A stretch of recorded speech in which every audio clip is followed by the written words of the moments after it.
Alhamdulillah, wassalatu wassalamu ala rasulillah Muhammad ibni Abdillah wa ala alihi wa sahbihi wa mawalah, la hawla wa la quwwata illa billah. Allahumma salli wa sallim ala sayyidil abrar Muhammadin khairil anam alladhi tughna bihil hawaijul anam wa turzaqu bihil khalaiku walau fil manam wa yusallu bihi kullul matlubi wal maram wa barik alaihi ya rabbi bi'adadi kulli malaikatikal kiram wa ala alihi wa sahbihi ahli tayyibinal kiram. Amma ba'du, rabbi shrah li sadri wa yassir li amri wahlul 'uqdatam min lisani yafqahu qawli. Faqala ta'ala yarfa'illahu alladhina amanu minkum walladhina utul ilma darajat. Wa qala Rasulullah sallallahu alaihi wasallam talabul ilmi fariidatun ala kulli muslimin wa muslimatin. Qala al-muallif rahimahullahu ta'ala wa nafa'ana bihi wa bi ulumihi fid darain amin. Qala wa tasira awqatil mubahi bi niyatin masrufatan bil khairi pasha bila tila. Alhamdulillah, puja puji syukur kehadirat Allah subhanahu wa ta'ala atas dasar hidayah taufik inayah pada siang hari ini kita masih diberikan nikmat sehat wal afiat, nikmat panjang usia, wabil khusus nikmat iman wal Islam, sehingga dengan nikmat tersebut kita mampu hadir berkumpul di masjid kita guna melaksanakan kewajiban kita sholat zuhur secara berjamaah, dilanjutkan dengan pembacaan kitab Kifayatul Atqiya. Mudah-mudahan Allah berikan kita ilmu yang manfaat, Allah tambahkan keberkahan di dalam kehidupan kita, Allah kuatkan iman Islam kita, Allah jadikan keturunan kita keturunan yang saleh dan salehah, diri kita, keluarga kita mudah-mudahan dijauhkan dari macam bala, dari macam musibah, dari macam penyakit baik yang zahir maupun batin, dan mudah-mudahan Allah wafatkan kita semua dalam keadaan husnul khatimah. Salawat beserta salam semoga tercurahkan kepada junjungan kita pemimpin alam baginda Nabi besar Muhammad sallallahu alaihi wasallam beserta keluarganya, para sahabatnya, para pengikutnya yang masih terus istiqomah untuk melaksanakan sunnah-sunnah dan ajarannya. Mudah-mudahan yaumil qiyamah kita yang hadir dan segenap kaum muslimin mendapatkan syafaatul uzma, syafaat yang agung dari Nabi kita Muhammad sallallahu alaihi wasallam. Bapak-bapak yang dimuliakan Allah subhanahu wa ta'ala, pada hikmah yang 63 beliau Syekh Zainuddin mengatakan wa tasira awqatil mubahi biniyatin, hendaklah engkau menjadikan waktu-waktu yang mubah dengan niat yang sunnah. Jadi walaupun mubah amalan-amalan itu, tapi kita niatkan sebagai kesunahan. Masrufatan fil khairi, digunakan pada sesuatu hal-hal yang baik, diniatkan menjadi niat yang baik. Makan ini mubah, tapi kita gunakan niatnya itu untuk menguatkan ibadah. Kalau saya sudah makan, saya ada tenaga, Tenaga itu saya gunakan untuk sholat zuhur, untuk hadir di majelis ilmu, untuk mencari ma'isyah kehidupan kita sehari-hari demi menafkahi keluarga. Padahal itu mubah makan itu. Tidur juga termasuk hal yang mubah. Tapi kalau tidurnya itu kita niatkan khair, baik, ya Allah saya tidur nih, istirahat supaya subuh nanti saya bangun untuk menguatkan aktivitas ibadah yang lain, karena tubuh saya harus istirahat. Jadi nanti begitu istirahat tubuh menjadi bugar, saya melaksanakan ibadah, aktivitas bekerja dan sebagainya menjadi mudah. Maka itu memperoleh nilai yang baik di sisi Allah Subhanahu wa ta'ala. Maka tidak heran apabila ulama mengatakan at-turuqu ilallah bi'adadin nujumi fis sama. Berjalan mencari keridhaan Allah itu sebanyak bintang di langit. Jangankan daripada hal yang sunnah, yang mubah pun kalau diniatkan baik akan menyampaikan kepada keridhaan Allah Subhanahu wa ta'ala. Maka kembalinya itu tergantung niat. Ada dalam beberapa hadis, terkadang, ya terjemahan bebasnya begitu, terkadang banyak amal-amal itu terlihat amalan duniawi, Pak. Bekerja, berangkat kita dari rumah menuju kantor kita, itu amalannya duniawi. Tapi itu bisa menjadi amalan ukhrawi, biniatin solehatin, disebabkan ada niat yang baik. Berdagang, mohon maaf, ngojek dan sebagainya, itu amalan-amalan duniawi. Tapi itu bisa menjadi amalan ukhrawi biniatin solihatin, dengan niat yang baik. Sebaliknya, terkadang banyak amalan-amalan akhirat, sholat, baca Quran, saum, berpuasa, sedekah dan sebagainya,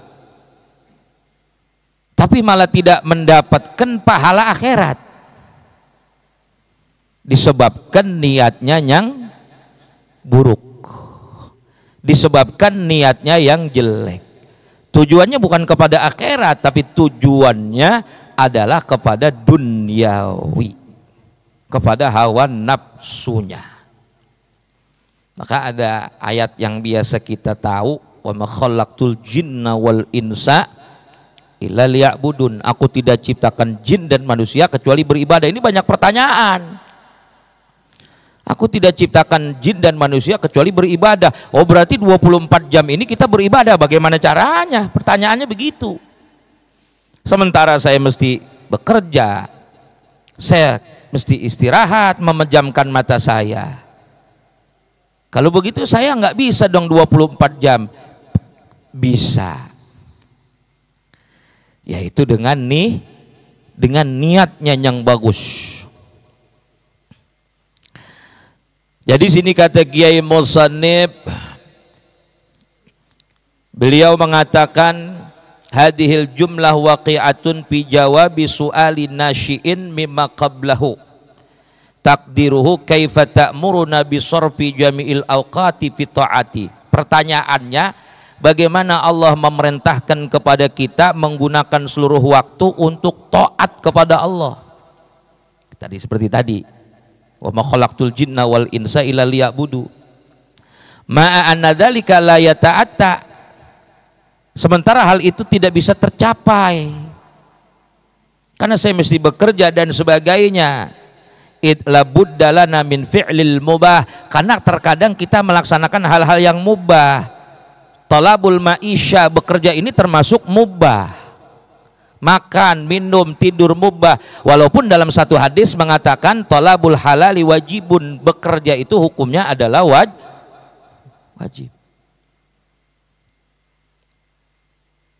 Wa hasilul jawab anna dzalika ya'ti bin niat.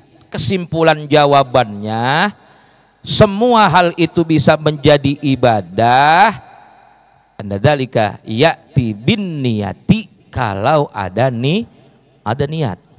Nah, dari niat itu tidak dilihat dari ibadahnya yang banyak.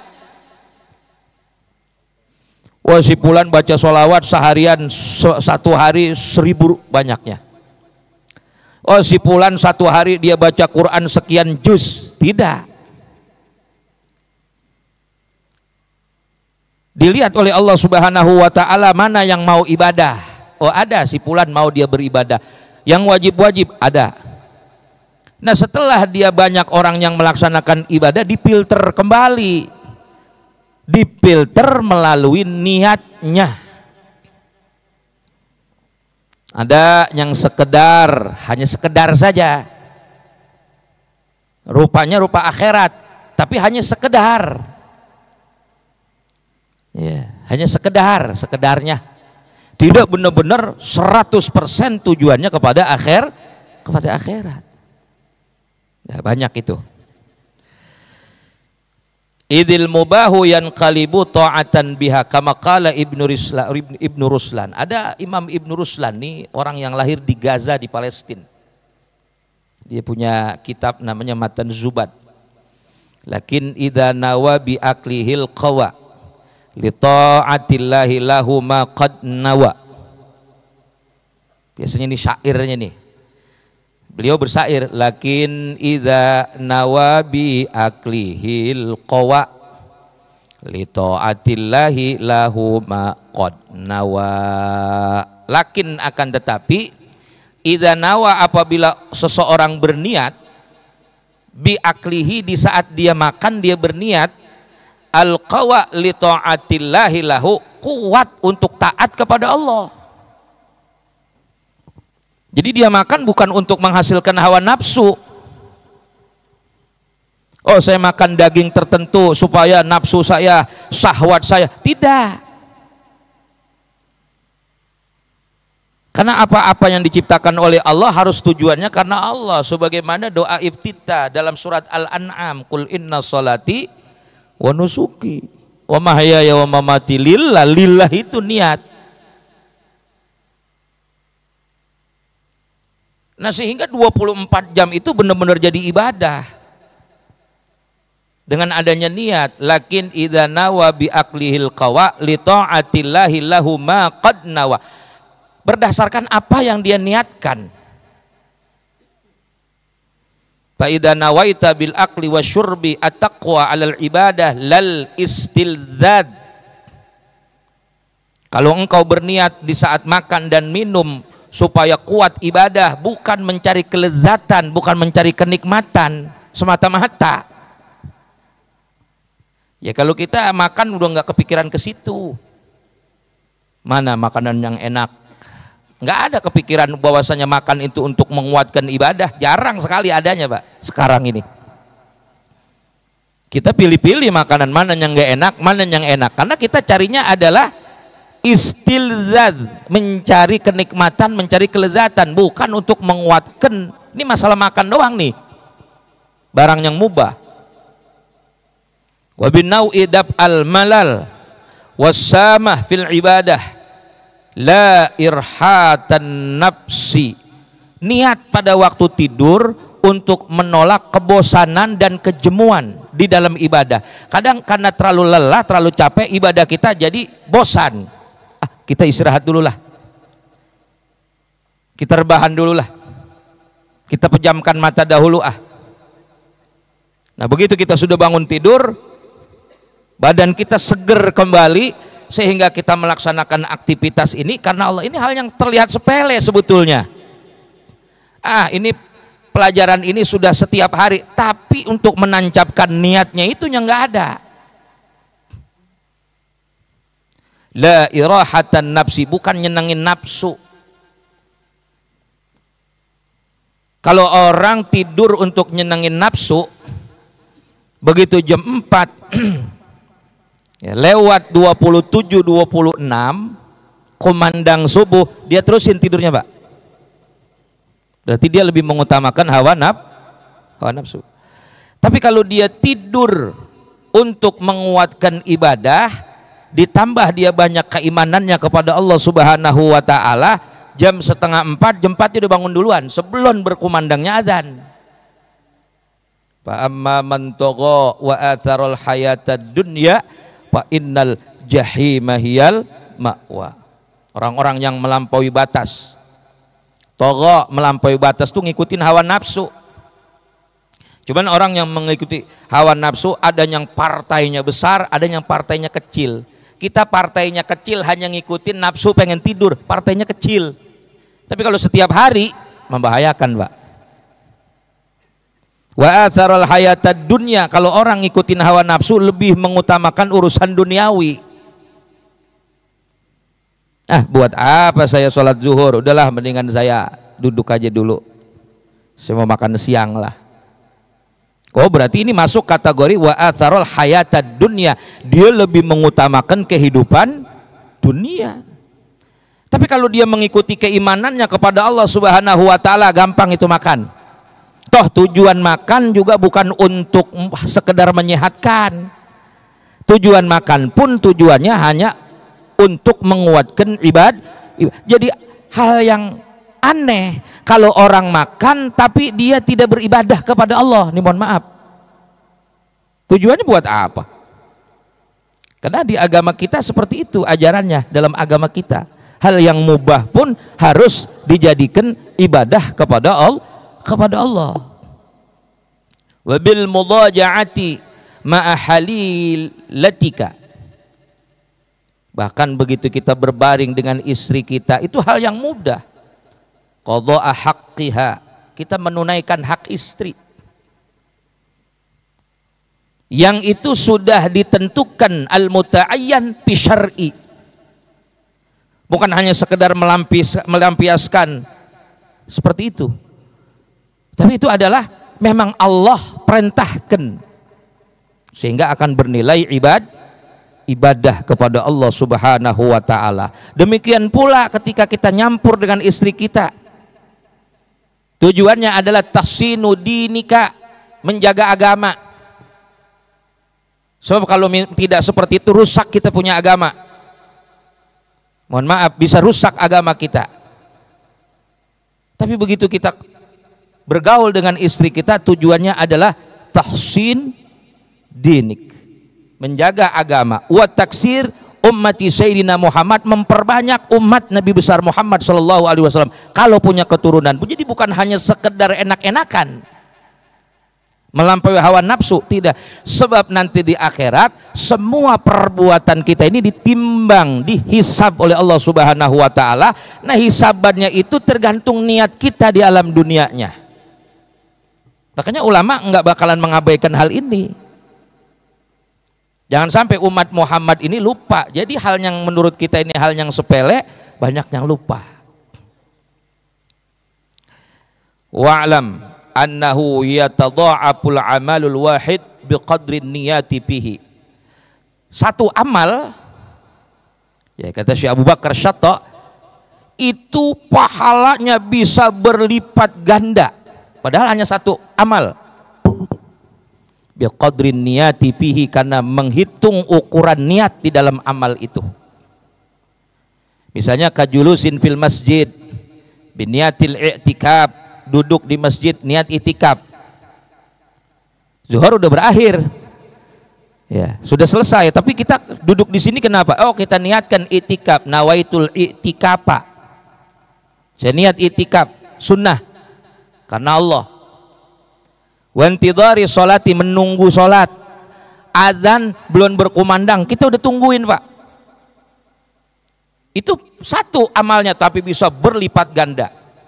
Wal khalwat an syawaghilil qalbi, mengosongkan dari kesibukan-kesibukan hati, dari pikiran-pikiran hati. Wal uzlati anin nas, bahkan menjauhi manusia. supaya hatinya bisa fokus ingat terus kepada Allah. Bukan artinya kita tidak bersosial, bukan, tapi ada beberapa waktu kadang kita menyendiri di tempat ibadah kita, di rumah satu kamar ada sejadah, tanpa istri, tanpa anak, tanpa siapapun, kita di situ hanya munajat kepada Allah Subhanahu wa taala saja. Wa dzikri, zikir, wa qiraatil Quran, dan membaca Al-Qur'an. Wa niyati hifdzi sam'i wal basar wal lisan, niat menjaga pendengaran, menjaga penglihatan, menjaga lisan amma la ya'nihi, dari sesuatu yang tidak berguna. Wa amaratul masjid bidzikri, meramaikan masjid dengan mengingat Allah, dengan salat berjamaah, dengan membaca Quran, dengan taklim, mengisi kegiatan-kegiatan yang mengingatkan kita kepada Allah. Nah, fayambaghi lil insani ayastahdara, hendaklah manusia itu seyogianya menghadirkan inda kulli amalin, setiap beramal, an-niyatis salihati fih, dihadirkan niat yang bagus dalam semua tadi. Zikir niatnya bagus, baca Quran niatnya bagus, menunggu sholat niatnya bagus, di dalam masjid itikaf juga niatnya yang bagusnya. Disebut niat yang bagus itu adalah semata-mata mengharap keridhaan Allah Subhanahu wa ta'ala. Sedikit lagi, waqad hukiya, dulu dihikayatkan, annal abda ya'ti yaumal qiyamati, ada satu riwayat dari Nabi Muhammad SAW, seorang hamba itu nanti akan datang pada hari kiamat, wa ma'ahu hasanatun ka'amsalil jibali, orang itu membawa kebaikan-kebaikan sebanyak gunung menjulang tinggi. Dia ahli ibadah, ahli zikir, ahli baca Quran. Fayunadi munadin, tiba-tiba ada orang yang berseru, man kana lahu inda fulanin haqqun fayati lahu wal ya'khud haqqahu minhu. Siapa orang ya, yang orang itu memiliki hak kepada si fulan nih, yang membawa amalan-amal yang baik, ada nggak haknya sama dia? Silakan datang, ambil kebaikan-kebaikannya, karena haknya di alam dunia dulu belum sempat dibayar. Makanya dulu ada satu hadis Nabi mengatakan, atadri minal muflis, tahukah engkau orang yang bangkrut? Sahabat mengatakan, enggak tahu ya Rasul. Orang yang bangkrut itu, kata sahabat, yang enggak punya uang, yang enggak punya usaha, itu memang iya. Tapi yang dimaksud dengan bangkrut di sini, begitu dia datang pada hari kiamat, dia membawa amalan-amalan ibadah menjulang tinggi. Datang orang lain, ya Rasul, ya Allah, dulu saya pernah dianiaya, dizalimin sama orang itu. Saya sekarang minta pertanggungjawaban, maka diambillah pahala ibadahnya dia. Datang lagi orang, datang menuntut lagi, diambillah pahalanya. Maka orang itu kosong, nol amal. Itu disebut muflis, itulah yang disebut orang yang bangkrut. Bayatin nas bayakhudunahu hasanatahu. Datanglah orang-orang, bayakhuduna hasanatihi, dia ambil kebaikan-kebaikannya, hatta lam yabqa lahu hasanatun, sehingga satu kebaikan pun tidak tersisa. Bayasiru hayran, sehingga orang itu menjadi keder, jadi bingung. Bayaqulullahu ta'ala lahu innalaka indi kanzan lam yatla alaihi ahadun min khalqi. Tiba-tiba dalam kesempatan yang lain Allah berkata kepada seseorang, orang yang tadi itu bangkrut tadi, annalaka indi kanzan, kamu itu masih punya gudang, lam yatla alaihi ahadun min khalqi, yang gudang itu aku tidak pernah perlihatkan kepada satu orang pun dari makhlukku. Fayaqulu ya Rabbi wa ma huwa, maka orang itu mengatakan, gudang apa itu wahai Allah? Fayaqulu, maka Allah menjawab, niyatukallati kunta tanwi biha al khaira, niatmu dulu di alam dunia yang baik-baik itu tidak pernah terrealisasi, aku simpen, aku jadikan gudang buat engkau. Katabtu halaka indi sab'ina dhi'fan, aku tulis buat dirimu menjadi 70 lipat ganda. Nah, niatnya yang bagus-bagus. Ada orang Bani Israel, Pak, masa musim peceklik, banyak yang kelaparan. Ini Nabi cerita nih dalam kitab Minbahatul Qulub. Orang-orang Israel zaman dulu dia kelaparan. Tiba-tiba ada abid, tukang ahli ibadah yang dekat hatinya kepada Allah, lewat ke suatu bukit. Dia hanya berandai-andai sebetulnya, hanya berniat. Dia lihat saudaranya kelaparan, kesusahan, dia hanya berniat, ya Allah, seandainya ini bukit jadi tepung. Begitu doang ngomong. Pasti ini tepung aku akan sedekahkan semua kepada saudara-saudaraku.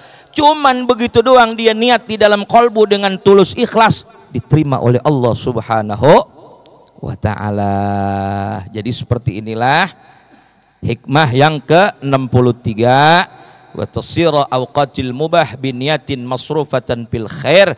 Jadikanlah waktu-waktu yang mubah dijadikan dengan niat yang digunakan untuk kebaikan, maka hal-hal yang mubah ini insya Allah akan menjadi kebaikan di sisi Allah Subhanahu wa ta'ala. Al-Fatihah. Bismillahirrahmanirrahim. Alhamdulillahirabbil alamin. Iyyaka na'budu wa iyyaka nasta'in. Ihdinas siratal mustaqim. Bismillahirrahmanirrahim. Alhamdulillahirabbil alamin. Allahumma shalli ala sayyidina Muhammad wa ala ali sayyidina Muhammad. Allahumma zidna ilman nafi'a warzuqna fahman wa hilman wal yaqinan bi rahmatika ya arhamar rahimin. Allahumma inna nas'alukal huda wat tuqa wal afafa wal ghina warzuqna taufiqa wal hidayah.